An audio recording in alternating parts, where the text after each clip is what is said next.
So hello, everyone, and sorry for the delay, but welcome to the regular council meeting of the Village of Lytton on May 26th. Before we begin, I'd like to remind everyone to please turn off your videos, mute your microphones to allow council to begin the proceedings. Please note that this meeting is being recorded and broadcasted on the Village of Lytton YouTube channel. If you wish to view this meeting or access a video recording of a past meeting, you can visit the Village YouTube channel and watch it there. Thank you, Your Worship. You may call the meeting to order.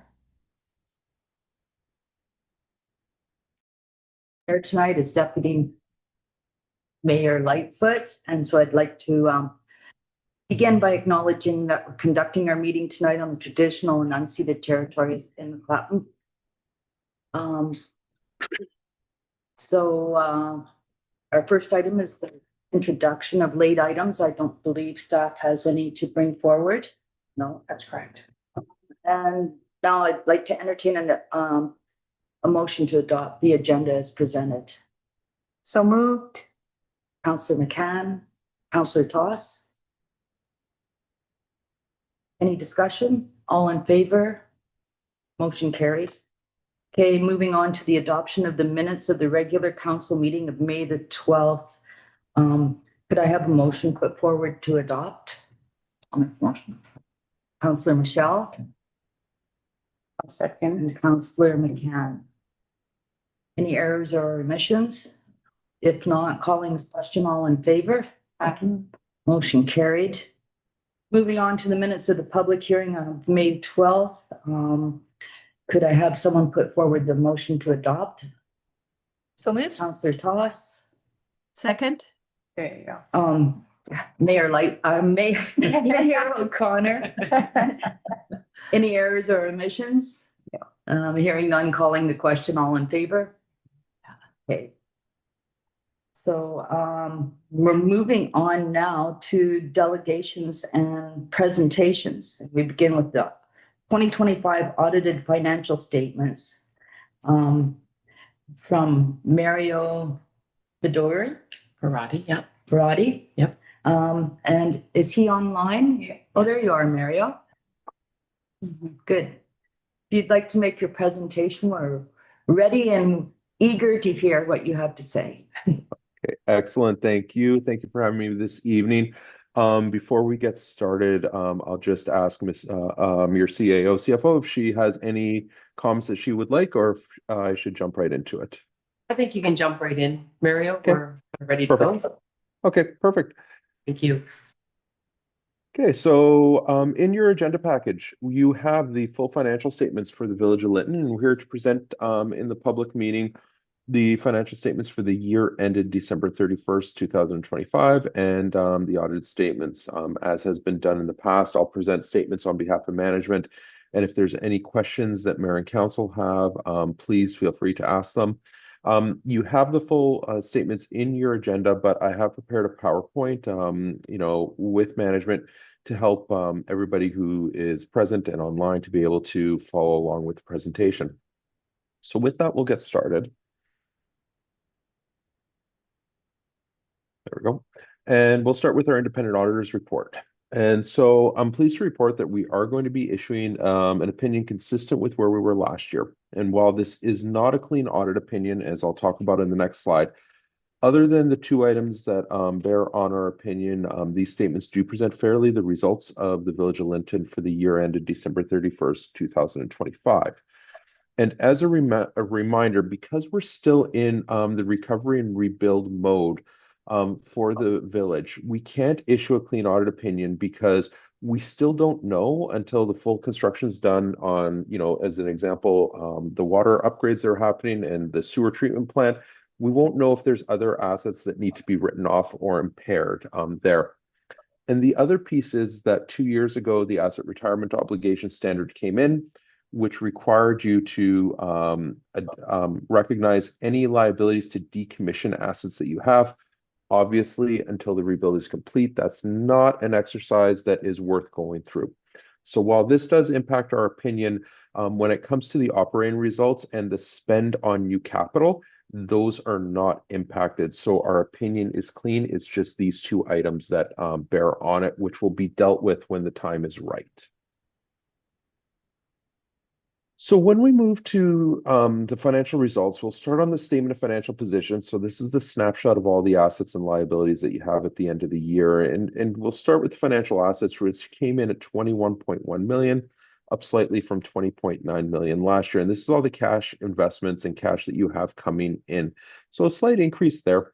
And then, the offset of that is what do you owe or what obligations do you have? And that's sitting fairly consistent with last year from 10.1 million to 10.5 million. Driven predominantly of that 10.58 million, 10.3 million of that is deferred revenue, which is the money that has been received from other levels of governments and other organizations that is required to be spent in accordance with certain criteria. And have a slide later on that talks about where all the buckets of that 10 million comes from. But if we take all the cash that you have or is coming in and we deduct our obligations, our liabilities, we end up in a net financial asset position of 10.5 million. And what that number represents is if we settled everything else, what would be left in the bank? And so that's really the money that you have that can be spent on future projects and to execute on your budget. And we'll talk about how that's split up between what's in reserves and in surpluses as we move through the presentation. I'll also highlight that your tangible capital assets, we do see a large increase this year from 7.1 million up to 9.9 million. And that is, the spending that's been happening on your capital projects, primarily driven by the water and sewer projects that are ongoing as we speak. When we move on and we start looking at our revenues on the statement of operations, your total revenues came in at 7.3 million, significantly over budget, which was 2.6 million. Now, you can see that on the right of the screen, we can have recovery funding of $5.7 million. That is not part of the budget because that's not part of your core operations. As the recovery happens, we're drawing down on those funds that were received from it. So if we take the recovery funding out, your total revenues were 1.7 million versus a budget of 2.6. The difference between what we have in actuals and budget, we can see is in government transfers. And we see that that's short because depending on the timing of which capital projects we were going to get new grant funding for, that impacts if those projects don't go forward, that means that the government grants aren't recognized.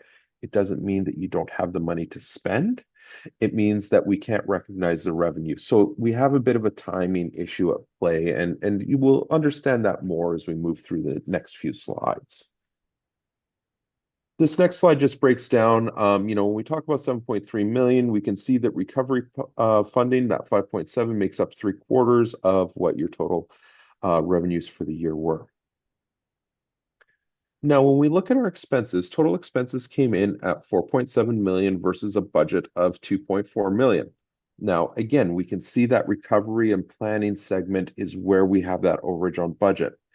If we remove the budget of 177,000 and the 221 or 2.2 million in actual spending, your budget was 2.28 million and you came in at 2.47 million. We are slightly over budget, and that is in general administration, but that's all recovery operating expenses that would have been there. So we don't have any true overages on budgets. It's just when it comes to the budgeting of the recovery, it's all dependent on timing. And because it's funded, and we know that any recovery expenses are approved and come from existing funding, we're not offside with legislation because we know we have a revenue source for them. So again, we're seeing that difference get closer and closer every year as you're moving more into a more mature environment in terms of the rebuild. But just want to highlight there because I don't want there to be anything in the public that's saying, well, we're over budget on all of this. Why are we over budget? It's part of how the recovery process works, is where we're at. And when we talk about 4.7 million, again, almost half of that is in recovery and planning. So we can see how much effort is being spent within the recovery and planning for the future of the village. Now, we bring this all together. How did you do against your budget? And so while this slide, you won't find this table in the financial statements. All these numbers do come from the statements. And the reason why we've pulled this slide together is because the way you have to budget under the community charter doesn't align with how we're required to show the financial statements under public sector accounting standards. And so this slide brings it together so you can compare apples to apples on how you did. So your plan was to have an accounting surplus of $142,000. You would spend 170,000, 175,000 on capital projects.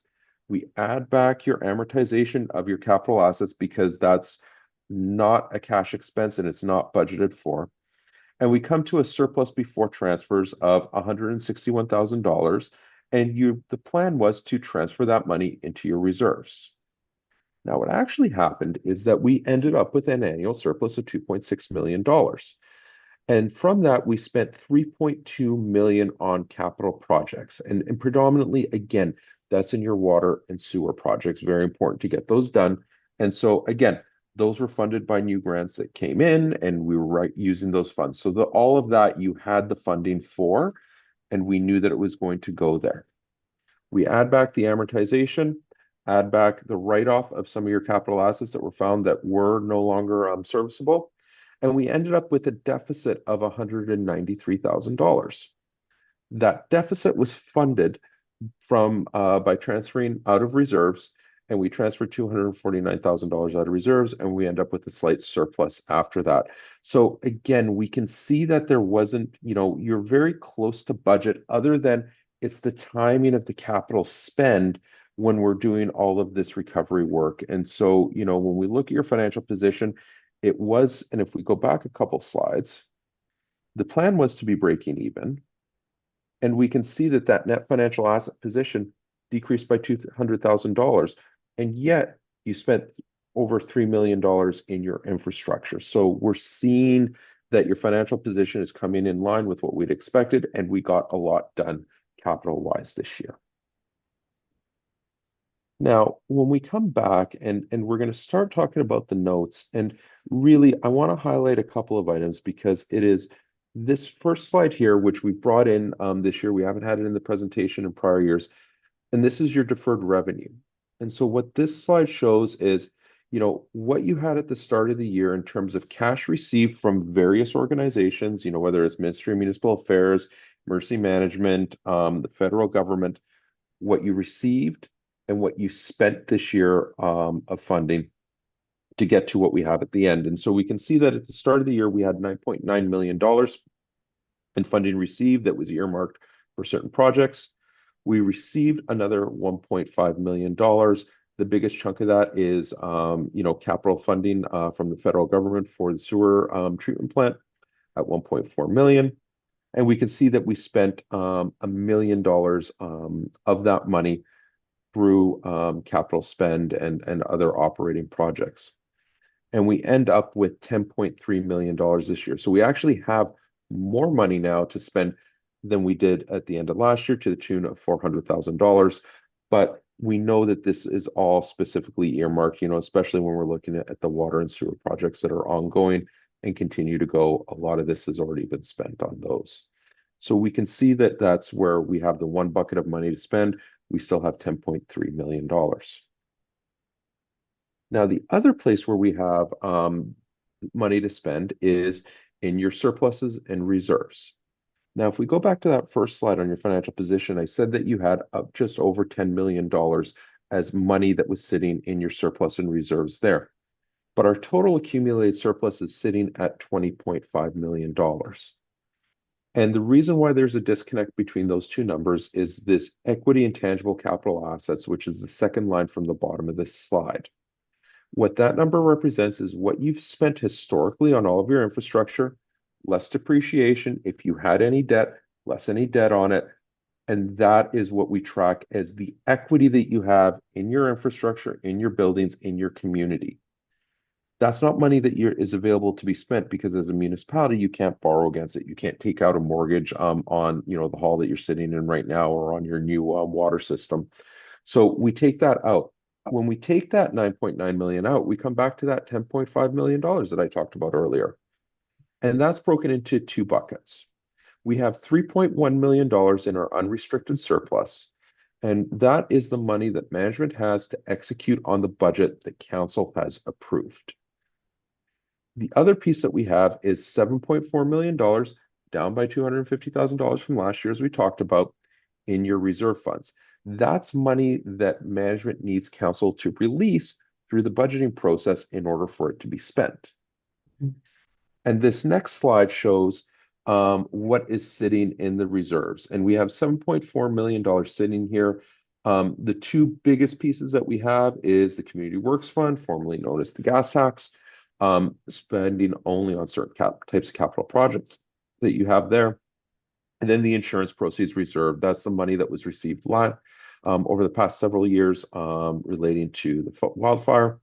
And so that's money that's been set aside for future projects. And so we can see that when it comes to money that you have to spend, we have that $10 million that's sitting in your deferred revenue, which is very specific that you can only spend it on certain items. And then we have our reserves and our unrestricted, which is guided by council in terms of money that's available to be spent. So we have about $20 million there, broken 50-50 between what others outside of the village say that you can spend it on versus what you have at your discretion as mayor and council to spend on. So I'm going to pause there and ask if there's any questions before we move on to the audit results at a high level. Any questions from council? I don't know. This isn't my wheelhouse. Thank you, acting mayor. But the operations page there where you have the 3 million surplus, is that not supposed to be for, like, that's obviously came from some sort of grant money. So why would it be in operations? So the 3.4 million, that number represents what your surplus, and it can be from, it's going to be on the return on invest. It's not just coming from grants. It'll be that what you had in terms of investment income that didn't have to get allocated specifically to grants. It could be a surplus on taxation where funds have built up over time. If there is, and in your case, likely not, it's going to be incidental there. Any sales and services. So it's accumulation of everything that's there, but also understanding that it's a timing thing. There might have been some items that were budgeted to be spent this year that are going to be spent next year. So I guess my question is, where did that money come from then? The 3.4, if it's not from taxation. So, and again, like if we look at that number where it was last year, it was already at 3.1. I don't have the prior year statements to see what basis that came up with, but that would have just been, this is, what is left over where it would have been taxation, like I said, investment income, any sales of services. And some of this would have predated the wildfire as well, because there would have been, if memory serves, 1 to 2 million that was there from before that hasn't been specifically set aside by council. Okay. Any other? Thank you. Mayor O'Connor, any questions? No? Councillor Toss? Yeah, I'm just looking at the water and sewer costs for I guess about 300,000, and our water and sewer fees are supposed to cover that, not our operating budget. So I'm confused. I thought the Local Government Act required that we separate that our water and sewer is. That's not operating. That's unrestricted surplus. Okay, so the brackets around it, are they representing the amount that we spend on, sorry, excuse my ignorance. Can you explain that? Yeah, Steve, no, absolutely. No, absolutely. So right now, the amount spent in there, this year, water was at $396,000. Spend sewer was at $191,000, both up from where they were last year. So you'll see that they've got, the brackets means that you are in a deficit in those two funds at present time. And so when it comes to being in a deficit, obviously that means that your revenues did not cover the expenditures that was there. And again, until the rebuild is done and the new systems are up and running, and then we have more people connected to it, I'm not surprised that we're sitting in a deficit in those areas right now. And when you're in a deficit, that means that you're using operating funds to cover the shortfall that you have there, until such time that the revenues catch back up. And again, because of where you're at and how you're starting over and you're rebuilding, I'm not surprised that this has happened. It's not unusual in that sense. Thank you. I just wanted to add to that, and council probably remembers we've talked about on many occasions the annual operating grant that we're getting from municipal affairs to help cover these extraneous costs that we have. And this is a perfect example of one of the areas that grant funding is intended to cover to bridge Lytton until we get back to kind of a regular operation. So that comes out, we've referred to it as the 700,000 in the past. It's now $1,025,000 every year, and it covers those specifically for that kind of deficit. Thank you. If I may add confusion to so because they're in a deficit right now and they're supposed to be self-sustaining, once the system is operational, does that deficit need to get repaid back in-house to the operating budget? Or is it something that we can just say that was part of the recovery? I mean, we can do it either way. We have, you may remember, I believe it was early in 2026, we have a council resolution to transfer money from the operating surplus to the sewer, because there was a deficit last year, which you can see on the screen there, of 137. So I believe we've already got a resolution to transfer for that one. I would expect that from staff's perspective, we're currently working on an analysis of the sewer and water rates, and we'll be bringing forward a recommendation regarding those. Okay. And it will also include a cleaning up of these surpluses, because we're going to try to get back to, back to zero in those utilities. So I think we'll be recommending that. Okay. If there's no more questions, would you like to continue? Yep, I can continue, and I'll also just reiterate that, as in years past, that whole, once you get to the point, that whole reset of the reserves is going to be coming, and it's a matter of, similar to why we can't have a clean audit opinion right now. There's more important things to be dealing with in terms of making sure that everything's operating the way it needs to, and then this will come in once we know where we landed after all the funding is done. That's the time to deal with that piece. Thank you. So in terms of the audit results, and again, we'll do a very high level on it. I have a few bullet points on here, and so the audit was completed in line with expectations, and kind of a nebulous statement, but what that statement means is that through the winter we come in and we work with management to understand what's changed within the village, and when we understand what's changed, that informs us in terms of how we need to adapt our audit approach. And then as a part of that, we change our audit procedures and we look at what we expect our tests to yield in terms of results. And if our results, when we come in the spring, yield what we expected, we're good. If we have to start to troubleshoot, that could be a sign that things are not operating the way we wanted. And I'm happy to say that we didn't have to troubleshoot that way, and we didn't have to deviate from our planned audit approach. One item that I will mention is that you will have noted that there is a restatement in the financial statements. And so as we went through the capital projects this year, what we identified is that in last year's statements, there was capital expenditures, certain capital expenditures relating to the water and sewer projects that were expensed in your operating surplus. When you go through the whole moving from the recovery, which is an operating expense, to capital, the way it was coded, that was identified there. So that's been corrected in these financial statements, and we can see that full amount there. It's not a sign that there was misspending. It was just that these amounts got close to operating when they should have been close to capital, and that's what that represents. So it wasn't anything to be, we didn't have to worry about any of the expenses weren't properly dealt with or anything like that. We did spend a lot of time, as we have in past years, looking at the recovery funding and making sure that the reconciliation of the funding went in accordance with what we expected, and we didn't have it there. Actually, really have worked well with management over the past couple of years on getting a good framework in terms of how to deal with it, and really a lot easier for management to be able to pull those reports now. So I just want to compliment them on the work that they've done, because it was a lot of work to get it to this point. No significant internal control matters, so we didn't identify any areas of weakness where we think that you need to improve how the village operates or any risks that we feel that you could be exposed because you aren't operating the way that you should be.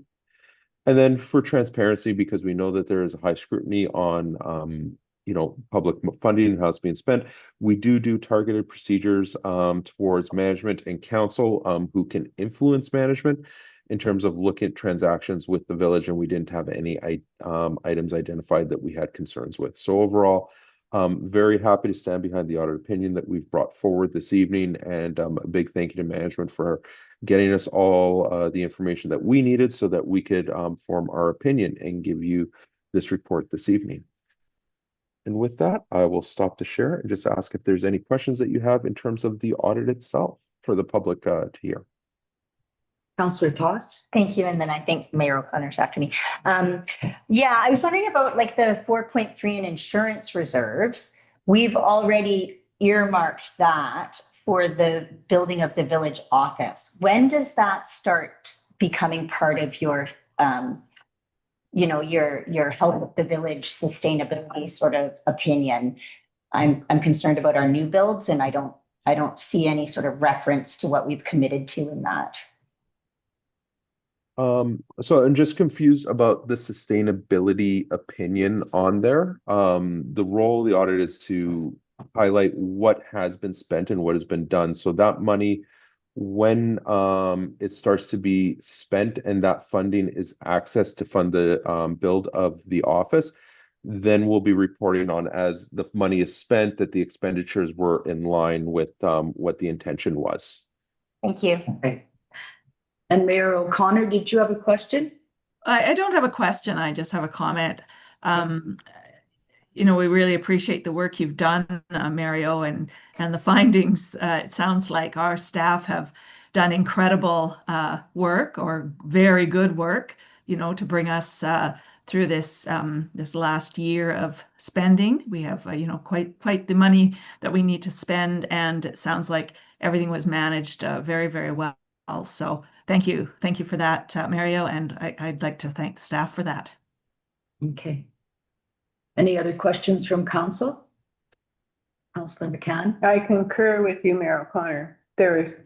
It's very reassuring, Mario, to hear that final page of points that you made, because that was my impression all along, and it's nice to have that validated by some outside sources. Thank you. Yeah.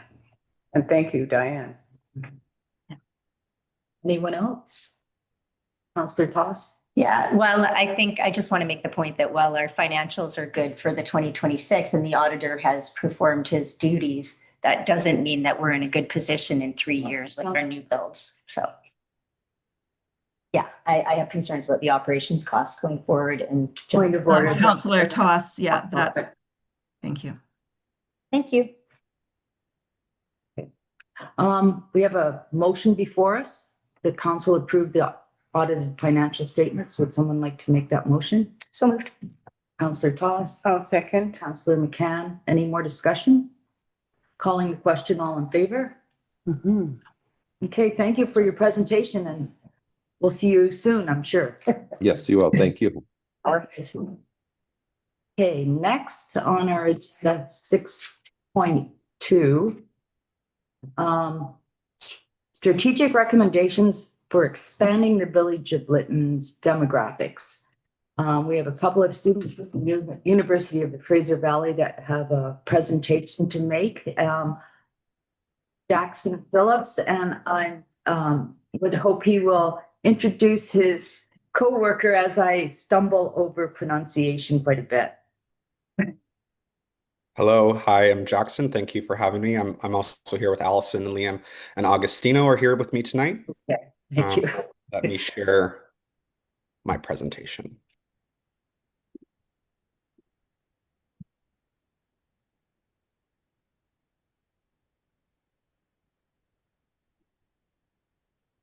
Okay. Can everybody see my screen before I start? Yeah? Yes. Thank you. So hello, Mayor and Council. My name is Jackson Phillips. I'm a student at the University of the Fraser Valley, and I'm here to present to you our project on strategic directions for expanding the Village of Lytton's youth demographic. In my presentation, I'll be sharing our challenge, our research, and our key directions. Just before I begin, I'd just like to say a special thank you to Carolyn and Maggie for their direction, as well as to Patrick for sharing his knowledge in the Village of Lytton and giving us just a wonderful tour. So we were challenged by Carolyn. Oh, and here's just a brief overview of what I'll be sharing tonight. So we were challenged by Carolyn to research what strategies the Village of Lytton could use to grow the youth population. With this challenge, we started our research phase. In our research phase, we conducted a literature review, engaged with other UFV students, and conducted a site visit of the Village of Lytton with Patrick. In our research phase, we looked into areas like disaster response, amenity migration, small town recovery, climate response, and tourism tactics.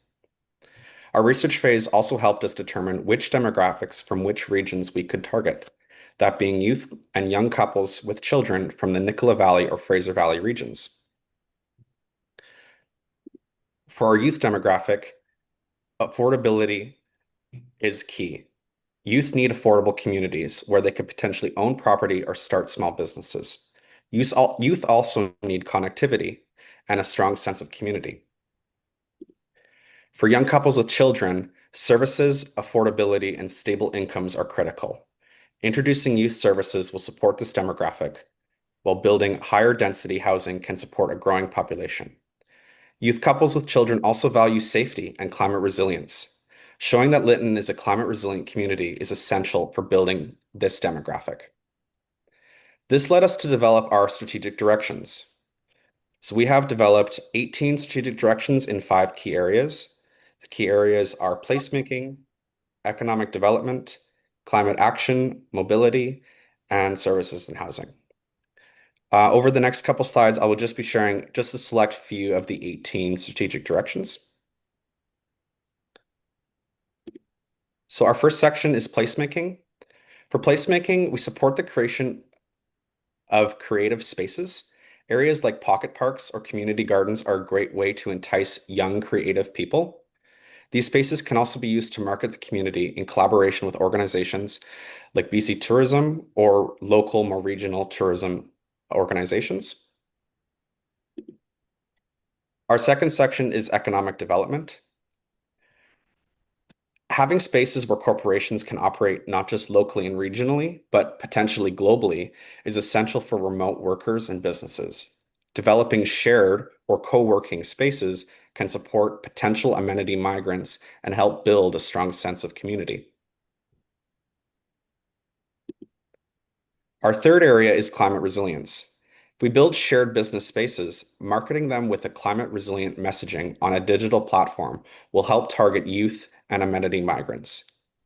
Showcasing Lytton's safety and work to become a climate resilient community is essential to bringing in new residents.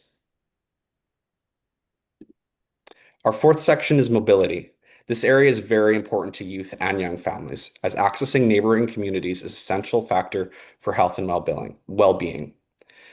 Supporting a pilot shuttle to places like Kamloops or Hope can increase connectivity to these neighboring communities, as well as adding mobility infrastructure within the village can support business development and walkability. Our fifth and final section is services and housing. For young families, services are essential. Youth services developed in collaboration with neighboring First Nations can support the development of these services and grow and help support a growing population. But with supporting a growing population, we must build housing.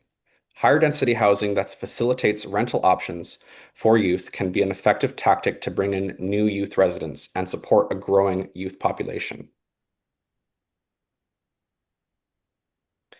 So to sort of conclude here, just my final thoughts, I just wanted to share some suggested next steps. Partnerships are an essential aspect of building a community. Partnerships with corporations to set up bases of operation can help expand the economic growth of the village of Lytton, while also bringing in new residents. Similarly, friendly competitions can be used to market the community to a youth population, and especially young creative families. Programming a competition to activate a space in the community can increase engagement locally, regionally, and also potentially province-wide. This could potentially be like a design or art studio that can showcase the history and identity of the village of Lytton. And with that, I must conclude and thank you for having us. Thank you very much. Council, are there any questions or comments you'd like to make?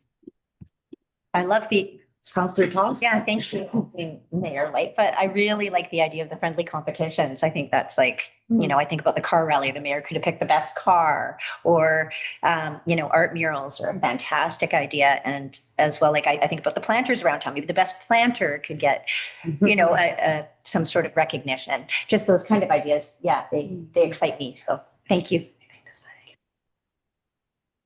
Carolyn, is there anything you'd like to add? Ms. Lamont? Sorry, you startled me there. Sorry. I was taking notes. No, certainly they raise, and I think what's a really, thank you, Jackson, and your team. They really did a lot of research on this, and I think once you review the final report, which they'll be submitting tomorrow, we just wanted to get your feedback to see, you know, your sort of high level thoughts and incorporate anything before the final report is submitted by them. But no, they've been a pleasure to work with, and it was tremendous to have Patrick come as well. Obviously, Maggie and my time in the community is not as long as Patrick's.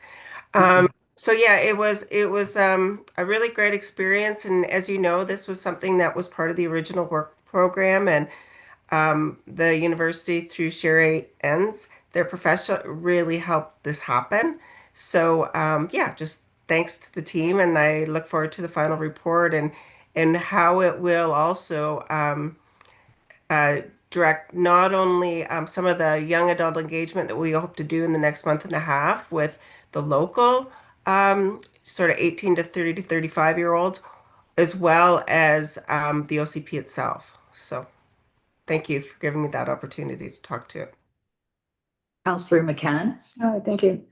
I, because I haven't had a chance to see this except in the last minute or so, I'll have all kinds of questions later. But one question that did pop up quickly was, one of the things I've been wondering about is the role of, you call it, I think, climate resiliency.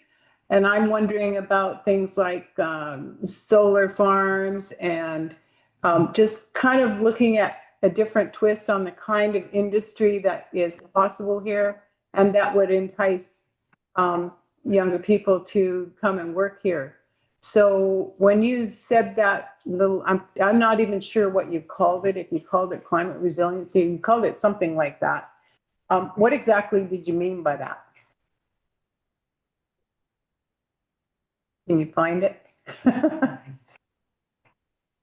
Somewhere in there. Climate, yeah. I think exactly that. You know, we want to really showcase that Lytton both is and can be a very climate resilient community. Climate resilience is sort of showing like maybe not a resistance, but you know, a strength against our many growing climate challenges that we experience here in BC. And one way we can bring in a youth population is just show sort of marketing that this is a strong community, and you know, it has a lot of potential to bring in new businesses. Like you say, a solar farm, I think that's a fantastic idea, and definitely aligns with your climate resilient principles. I don't know, does anybody else in my group have anything else to say, or maybe Carolyn can add to that? They'll hear from me later on the economic development strategy, but yeah, I'd open it up to your team. That would be great. Well, it sounds like they're a shy group. There's a few people, I think. Oh, Allison, did you have something? Or Mira? Jump Oh, in I a bit. can add in. So one of the things that we're still kind of working on, that Augustino and I kind of discussed, were some ideas on how we can make climate resiliency or any of one of our recommendations implementable. Yeah. So realistic, like we're like just as how we approach SMART goals, we need to approach our recommendations in a way where it is actually realistic to implement. So it's something that we're still currently working on, and then Carolyn will hear more on it from us. But we're also open to some ideas if there's any suggestions or any sort of area that you would like us to look into. We would love to kind of get that feedback so we could work on further recommendations or further research and analysis that we could do for the team and for the village. I'll just add. Councillor I'll McCann. add to my comment then. So once I've had a chance to really take a close look at your presentation tonight, like I said, I probably will have questions. And so Carolyn can expect to hear from me a bit more on all this, because it just makes me think, and then I have to really flesh it out a bit. Thank you. Perfect, thank you. If I could just add comment, I'm somewhat of a green technology junkie on Facebook. And so I see things like solar fences in European countries or little wind onions. And so I'm quite excited that this will gain some momentum and we can be really innovative in how we present ourselves and maybe be a lighthouse for innovation. So thank you for spending time in that area. Any other questions or comments? I'm glad, Carolyn, that you clarified that we will receive the report soon, because that was my question is, could I have a hard copy? So that's good that we'll see it in the next few weeks or sooner, it sounds like. Sooner. Okay, so I have a motion before us to receive the presentation from the Fraser Valley School.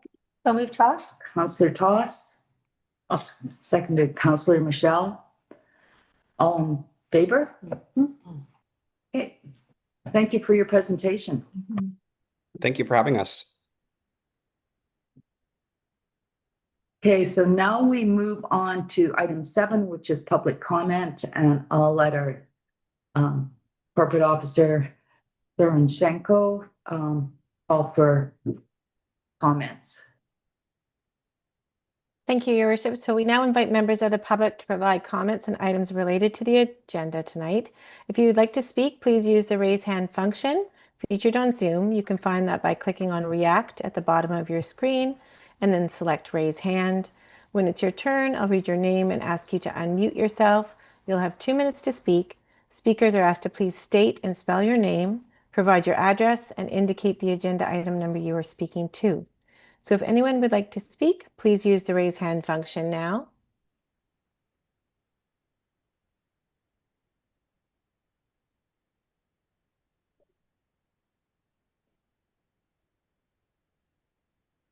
I will call for a second time. If anyone would like to speak, please use the raise hand function now. And again, you can find that under React at the bottom of your screen.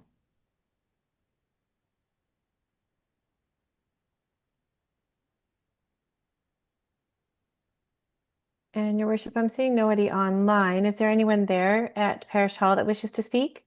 No, there's no one here tonight.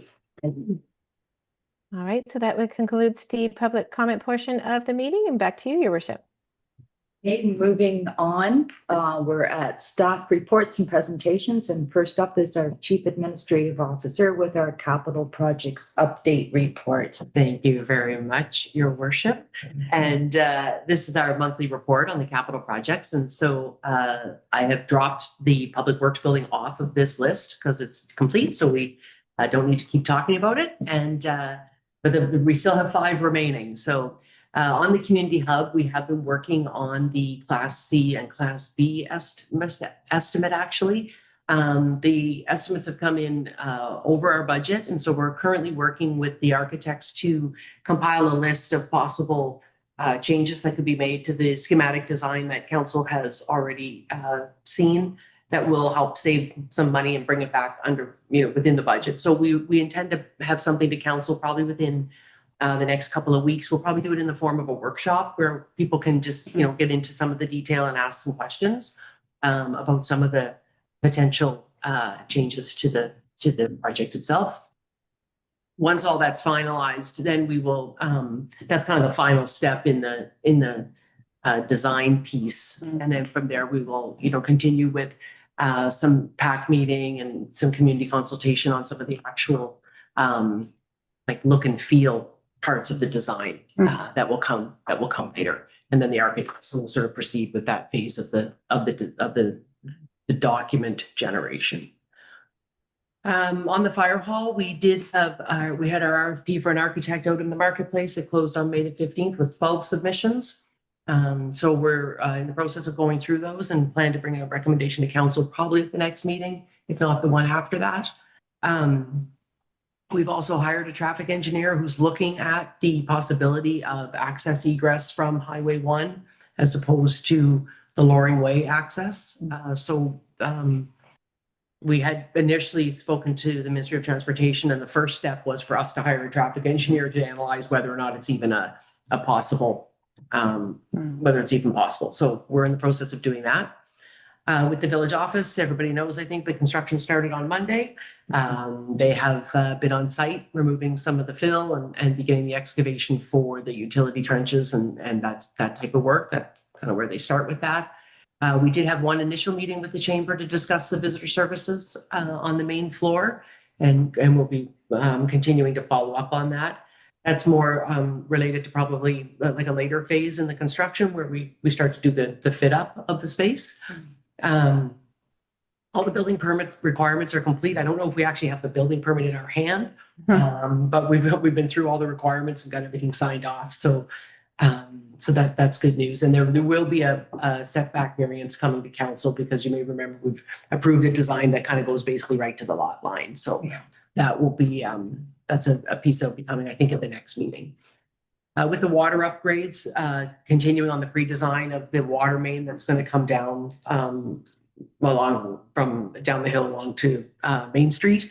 And so that takes quite a while to do that design. So that one that's been on the list now for a little while because they've been working on it. We did hire the contractor to do the meter installation on IR 17 and 18. That was approved at the last council meeting. And the same contractor is actually going to do the water sampling stations that were also approved. So we're moving forward on those. And then some of the next steps, these are also longer term things. We're working on design proposals for some of the other big items, the reactivation of well number 1, the Loring Way water main replacement, which is going to be a big project, and then also the repairs up at the water intake. So none of those projects will proceed in 2026. Those will be 2027 projects, but we'll be working on the design this year. And then on the sewer upgrades, as we know, the big project's underway. They've been moving up Center Lane, and they seem to make pretty good progress. They work pretty quickly. We also have the final report on the wastewater treatment plant. So now that we have that report, we'll be looking for design proposals from the engineering firms on how to proceed with those required upgrades and what that looks like. And then the final thing on the sewer is the skate upgrades with the backup power. Those are proceeding. So. Okay, before I ask for questions, can I have someone put the motion on the floor that we received the update? Sure, I'll make that motion. I'll second. Councillor Michelle, any questions? Yep. Councillor McCann? When we are talking about the later projects for well 1, Loring Way, etc., where does the funding for that come from? Like, is that going to still be held and it's still assigned? Yeah, that's all part of the UBCM $5 million grant. Those projects are on the approved list. Yeah. That both council and UBCM have approved. So the funding is set aside for those. And there's no time limit on that, just until it's done? I think it's like 28 or 29 that grant is finished, finalized. Yeah. I have another question, but I can wait. Somebody else wants to have a turn. Councillor Toss? Thank you. I've got a few questions on maybe Councillor McCann and I can go back and forth. I was wondering, for the pool and the hub being over budget, what kind of numbers are we looking at? I think our hub was $25 million budget. What did it come in at?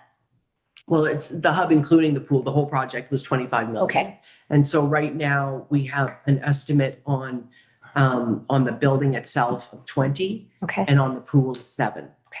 So we're looking to decrease both of those. And our goal is to have, is to start out well below our 26 million because things happen. Yeah. As you go through. Councillor McCann, did you have another question? I think that answered my question. Thank you. I keep looking up the screen because I'm not I don't have any questions. It's just so incredible to see all the work that is happening and going on, particularly in the village right now. I know we waited a long time for the building permit to come from TNRD, and they have their process to get that going. I had lots of questions asking why is it taking so long, and of course none of us really know, but it's been issued, and we're thankful for that. So it's great to see the village office going ahead. Yeah. Okay, Councillor Toss. Thank you. I'm wondering in terms of the fire hall, will we be engaging our fire department as part of that process, and have we yet? We've engaged, they were involved in the initial requirements gathering that resulted in the first concept plan, which then resulted in the RFP. They probably won't be involved in the selection of the architect because that's already there. But then once that architect is selected, we're starting from ground zero in terms of requirements gathering all over again. So our fire department, other local emergency management partners, it'll involve the local First Nations, like everybody will be involved again.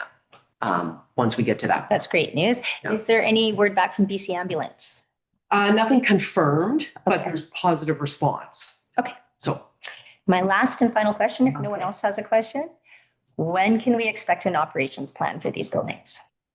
I think once we determine what the building is, that's the first step. So once we know like what the hub is, then we can engage somebody to prepare that operations plan to go with it. So at this time, I mean, if it's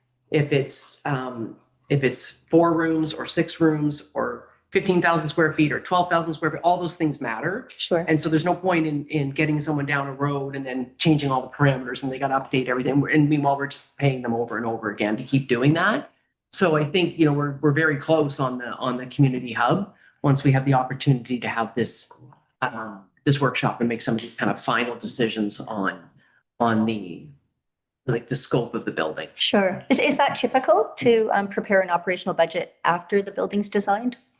I mean, you can prepare a high level budget that includes, sort of like standard costing. Like you could pull numbers out of the air for things like the maintenance, the repairs and maintenance, cleaning, janitorial, because it all depends on the square footage. Those are all costs that are budgeted on a per square foot basis. And there's lots of information available on per square foot amounts for those types of costs because any commercial building has them and develops those. So is it typical? Well, I'm not really sure if I'd say it's typical. I don't think it's completely unusual to wait until you know what you're building to then do your budget from there. Thank you. Okay. Any other comments or questions? Sorry, I needed a sip. I'm sorry, I just have to make one comment in defense of our colleagues at the TNRD. The building permit for the office was not long at all. That was done very, very quickly when it comes to building permits. Oh, yeah. To have it turned around in less than 2 months is very fast. So I just have to say that, it's not on them. It just does take time. There is time involved in doing the work they need to do, but they did it very quickly for us. Thank you. Well, and if I may, the comment I want to make is I really look forward to seeing the final design of the hub. And most of us that have built or whatever, are kind of practiced in saving money because it seems almost every construction that I've been involved in, that's part of the task is to watch your expenses and save when you can. But having said that, as an energy efficient building, it may be a testament to our green focus that the younger people are looking for. Yeah. So it's exciting. Thank you. So we have the motion on the floor. If, I would like to call the question. All in favor of receiving this? No one opposed, motion's carried. Okay, next, monthly report, no, which one are we on? That's right. 8.2.1, monthly reporting. And this Back is to just you. our standard report. I don't really have any comments to add to this. This is our monthly EMCR Okay. reimbursement report. It's always reassuring for me to see that there's a big balance there, that we still have time to work for a while. Yeah. Okay. Is there any questions from council? Councillor Toss? Just a comment that again, and I know everyone's heard this from me a million times, that I have concerns about the amount of recovery staffing funding that's going out. I also have a question around the 2,500 for John Hogan. Yeah, that's related to some backfilling that he Okay, arranged on his own to have Gotcha. delivered, and we had agreed that we would reimburse him for that. It's perfect. Thank you. just part of the regular program. Great. Okay, so, motion to receive. Councillor McCann I'll move the motion. and Councillor Toss second. Any more discussion? If not. I'll comment. Sorry. Okay. No, Yeah, sorry for not noticing you. Yeah, that's okay. I just have a quick comment, and contrary to Councillor Toss's comment, I have no issues with the amount that we're spending on staff because they are doing incredible work and needed work. And that's my opinion. Thank you. Okay. Anyone else? Seeing no one, I'll call the question. All in favor? Seeing no one opposed, motion is carried. Moving right on to the Director of Development. So I believe this is Ms. Lamont. Would be presenting this. That's Yeah, correct. sorry, I'm just really challenged tonight with my video. I don't know why, but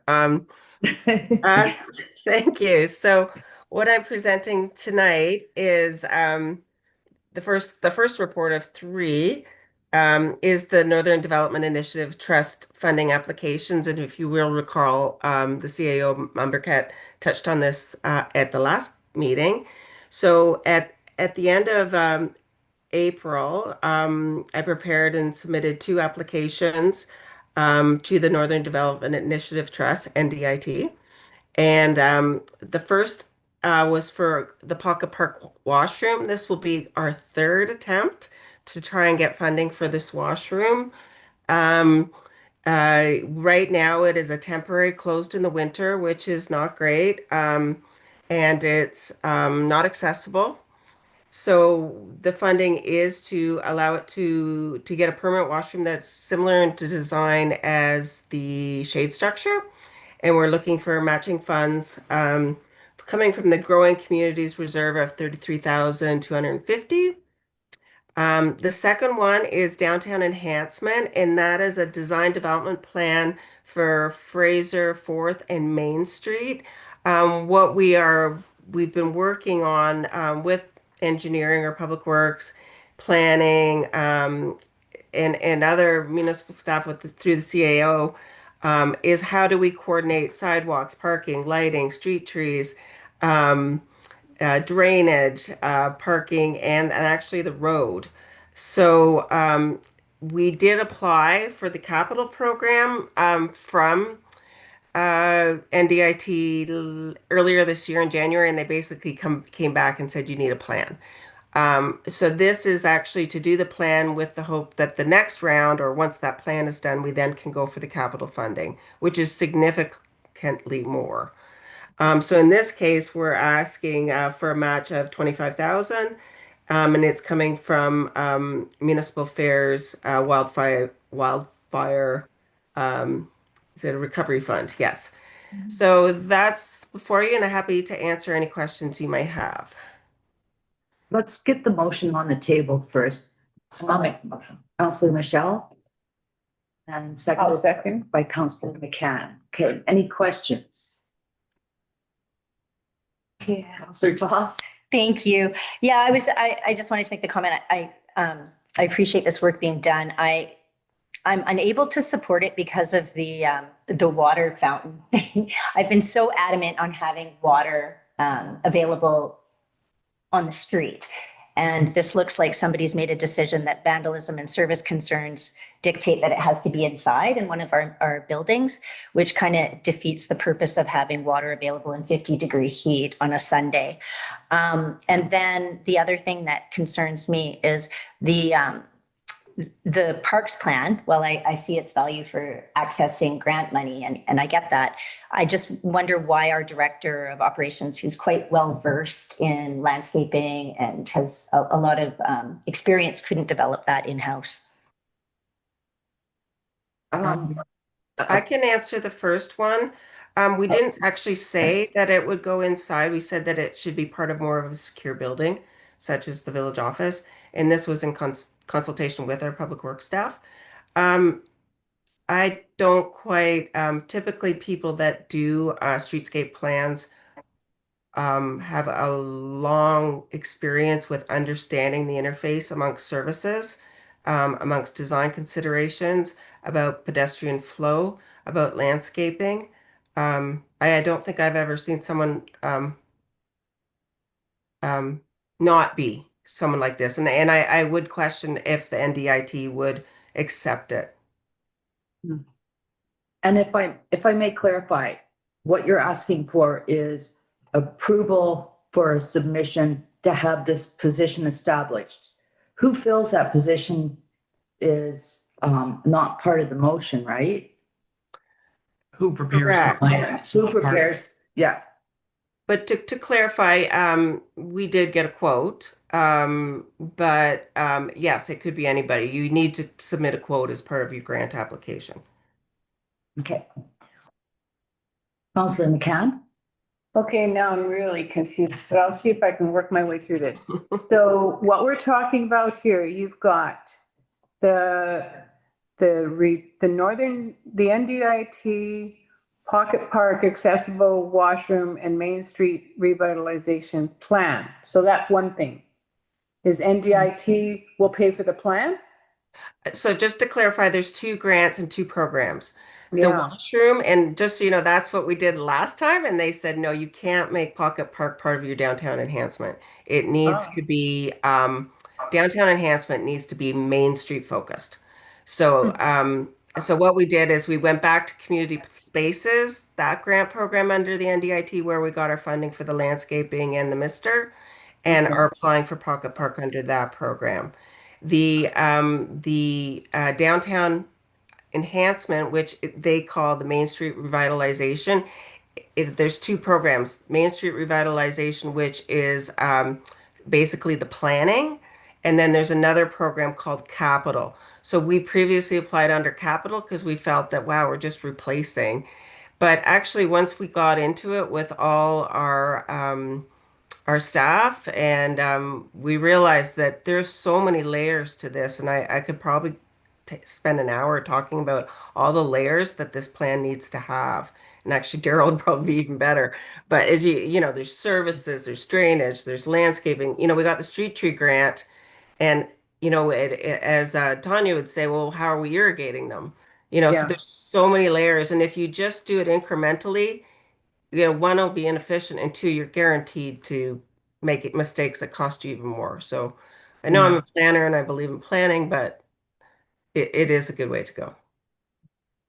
Right. So that's what we're talking about, is kind of looking at different layers of expanding this whole thing and developing. And there's this way of doing it. You need this first, then this, and this. But the plan needs to be done first. And we kind of always jump right to the project before we get the plan done. So we're backing up and doing it properly is basically what I'm hearing. Yeah.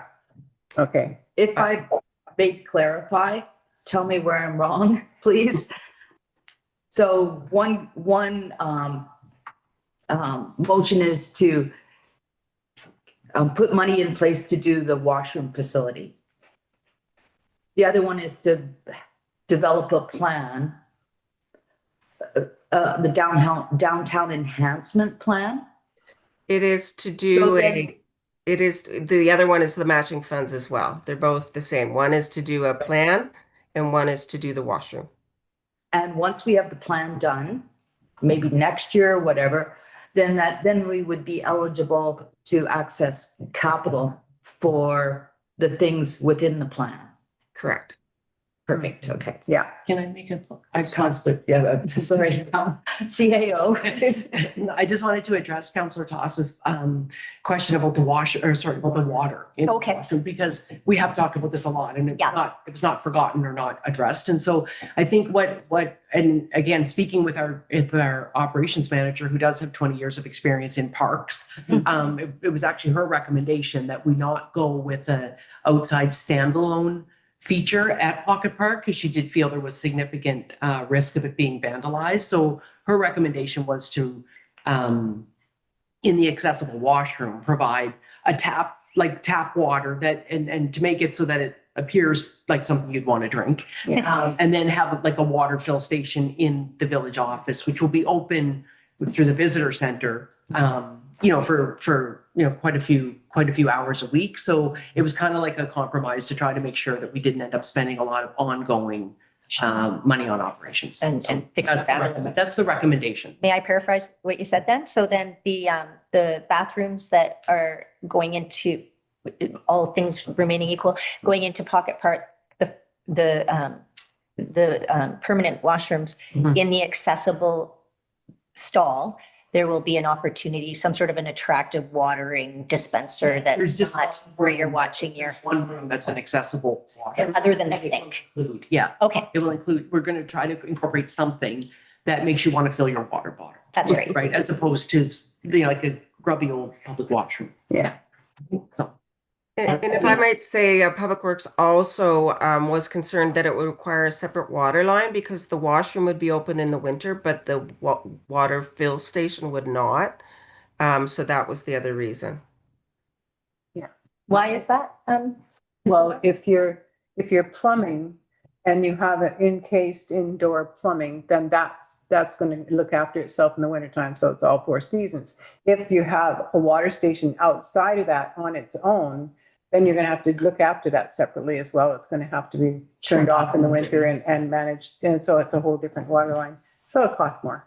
Makes sense. As well. Thank you. Well, it sounds like staff has put a lot of thought and work into this, and so we have the motion on the floor. I'm going to call the question unless there's anyone else that wants to. So another quick question. Do we have a landscape architect employed by the village right now under our director of operations or operations manager?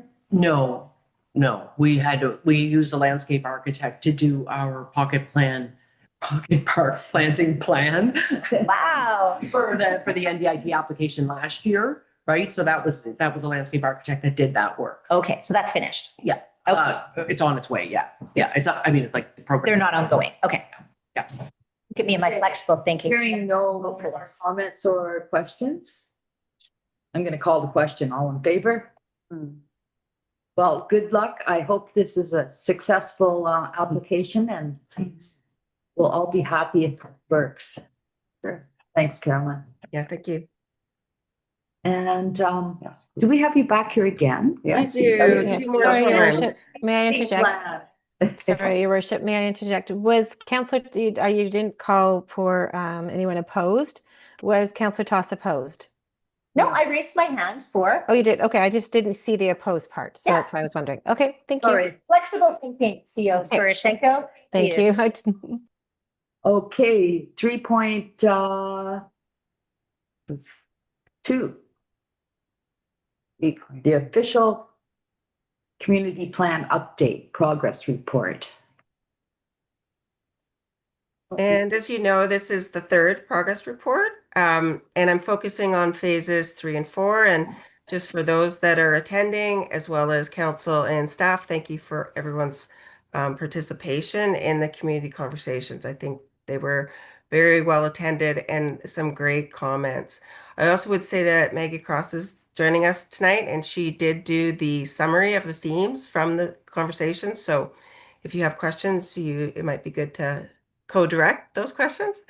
So this is just going through this first slide is where we are. So we've done the pre-meetings, we've done the launch, technical investigations in the workbook. So there's 2 outstanding right now. One is the environment and one is the geotech that's just being finished, which will really inform environmental and hazardous conditions in the community going forward. We now are starting to prepare the policy directions from the community conversations. And as you know, University of Fraser Valley finished their report and will be submitted in the next day or so.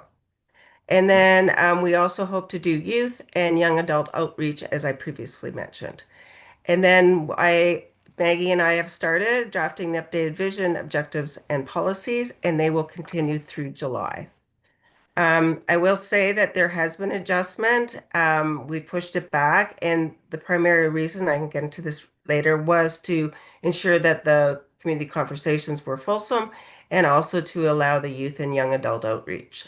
So I think any good planning process, although the election is a big thing, if the OCP is not a good plan and it can't survive an election, then it probably shouldn't survive. So I say that now, but and next slide.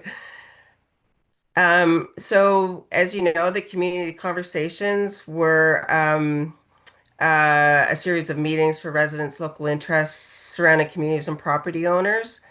And then and we did a detailed presentation that was intended to really spur comments. Ideas and input shared in each conversation will direct the key policy directions. And just so you know, participant ranged from about 10 to 30 per session, with total hits on YouTube is approximately 774. I did ask Melissa, because even I thought that was pretty high. We can't actually pull out unique viewers, and I promise you that I didn't go on 600 or 700 times just to put the numbers up. So I actually never did rewatch them. So next slide. So here's what the conversations considered: economic development, housing, parks and trails, food security and agriculture, infrastructure, community facilities, emergency preparedness, Lytton identity, and Lytton identity. So, and as I mentioned, those are summarized. I'm not going to go through those details. We usually do not at these meetings. So you did. I'm not going to spend too much time because you know the University of Fraser Valley did their presentation and what they focused on. And this was actually part of the original work program. And we did originally contact University of Vancouver Island University, and they have a master's program there in planning. But they were, I guess they're transferring to University of Victoria, their program, because of budget cuts. So University of Fraser Valley, through Professor Sherry Eanes, were terrific. They really, they didn't really get engaged until the new year. So those again will complement the findings, and where we go with the young adult engagement and the student. So I think I certainly a really good example, and I may have shared that with council privately before, is that of those students, half of them didn't have driver's license, and in my generation, certainly we that was something that we got the first time. So there was things that we learned from the youth that's really much more important than or that maybe an older demographic might not have keyed into. So next slide. And here's what I mentioned. So the mayor, Councillor McCann, and Raven Dunstan and I went into the schools. Oh, sorry, Raven. Sorry, Raven didn't come, but she's helped us with some of the comments on it, just to help us. And we are working on a school approved questionnaire and fun and creative ways to engage youth in the OCB process. There was a lot of support for it's something interactive, and Maggie and I are working through that right now. We will be submitting questions to the principals for their prior approval. And then young adults will engage online, advertise through the village communication channels and social media. And again, this is for area young adults. Clearly, if we had just proceeded with the UFV, that's looking at who might come, but I think the most important demographic are those that are here already. So what's left before the statutory approval process? And so those of you that might not be familiar with that, A statutory approval process is the public hearing as well as several readings to make sure that there's due process. So we still have to do the youth and young adult research, our outreach. We have to do the technical, environmental, and geotechnical investigations. We have to write the document, and a big component of that will be maps and illustrations. We will draft and document engagement and input. So the draft document. So there was a comment from the community, and it's a very fair comment, and is that we aren't just going to throw the document at the community and not really break it down in digestible pieces. So that's what we will be doing. There probably will be a series and also sections. So we'll look at the vision and maybe some key directions early on, and then we'll go into sort of the stronger policy directions and actions, as well as the maps and what the repercussions are, what the policies or actions mean. So that will be worked on the summer, and then launching it once people are back in September. The other is complete referrals to surrounding communities, as well as the TNRD, senior government agencies, for example, MOTI or MOTT, Ministry of Environment, all those nonprofits who are very active in this community, and any other interests that have requested information about the OCP. So those are, if you have any questions, and there is a motion just to receive it. Great, thank you. Let's put the motion on the table. So moved. Councillor Toss, I'll second. Councillor McCann. Okay, questions? Hopefully someone else other than me has questions. I have a comment. Okay, questions or comments? Councillor McCann. Thank you. Thank you for all that work, Carolyn, and I appreciated the opportunity to sit down with the principals and have that conversation with them and to be able to further that, because I agree with you that the youth in this community are very, very important in this process, and we need to do everything we can to engage them in a meaningful way and get their feedback and their hopes and dreams for their community. So I look forward to that stage in the next month or so. Thanks. Any other? Councillor Toss? Thank you. I had concerns at the very and thank you for doing this work, and I realize it's valuable. I am concerned about the statement that, as mentioned in the November and February progress reports, goals related to the eclectic engagement have not been fulfilled. What have been the barriers, and how do we overcome them? Or is there any sort of insight in that? Because I see a little bit farther down, there's like partnerships with Enclupmic on provincially managed lands. And I'm just wondering about those two items and how do we do a better job? I would love any and all ideas, Okay. to be perfectly honest. I will tell you that there is a formal referral process that I talked to, and I'd also say that although the governments haven't been engaged, there's a lot of community members that have engaged. Yeah. Fair. Thank you. And then what does it look like when you say geotechnical and environmental consultants? What specifically are they trying to establish in terms of an OCP? Like I understand riparian zones, we've looked at those. What are we looking at? Exactly that. So in an OCP, you're sort of bound to discuss any lands that might be hazardous.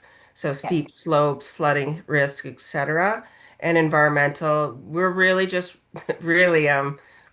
focusing on the riparian. We're doing a desktop study to see if there's anything else, but we're not doing the detailed because quite frankly, most of the development will be in the village, which is is a term called brownfield, which is not pristine environmental land. Oh, right. Okay. I'm going to keep going. What One more. actually am I? Well, Is there anyone else that would like to have a question or make a comment? Is there a restriction on the number of questions? I understand I can't bring up the same business over and over Right. again, but this is new. So I'm wondering and this is an easy question. It's not, it's just I don't understand what a SWOT analysis is, SWOT. What does that Strength, weakness, opportunities, and threats. Thank you. That was not a hard one. That was an easy one. Yeah, and then I just have a suggestion. I know it's come up when I was in the OCP conversations about the ECDEV opportunities. I feel like geocaching and fishing and sturgeon fishing were not included. And then I didn't really understand what you meant with inclumic on provincially managed lands partnerships. What is that? Because we don't have provincially managed lands in the village, so, or not that I know of. No, but when you look at recreational around Okay. it, So regional interests then we're looking at. and just so you know, I don't use the word crown lands because I don't think that's respectful. I use the word provincially managed because that's what's happened when it's outside reserve, and if there are tenures or previous licenses, they're really just managing them for those traditional territories. Okay, so that's great. And then just as around economic development as well, I might put out there that one of our threats for economic development is economic stability. That's debatable, I know, but I do believe it's something that we should have on our radar. Could you expand on that? I don't understand. Just with predictable and constant taxes, like that's an attractive thing for a potential investor. And so just a threat would be the perception, if not the reality, but the perception that we're Volatile or. volatile. Yeah. Yeah. And yeah. So, Thank and you. then I think also another threat is the lack of memorandums of understanding with our surrounding nations at this point in terms of ECDEV. But that might not be an OCP topic. Okay, I apologize. That's all my comments. Thank you. Okay.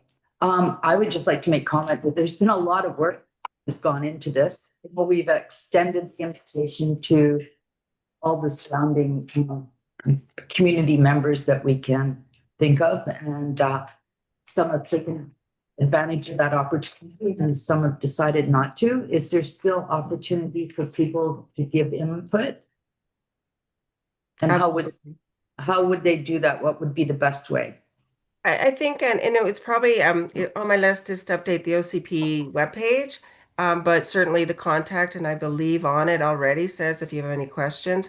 I've also followed up for a few people that I didn't think who had expressed interest and maybe were away or couldn't attend.